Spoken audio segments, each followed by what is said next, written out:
శ్రీమద్భగవద్గీత 11వ అధ్యాయము విశ్వరూప సందర్శన యోగంలో 48వ శ్లోకం.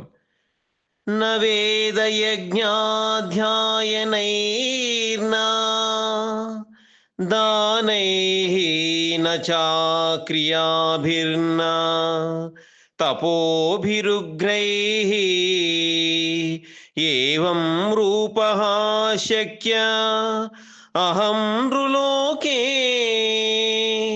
ద్రష్టుం త్వధన్యేన కురు ప్రవీరా.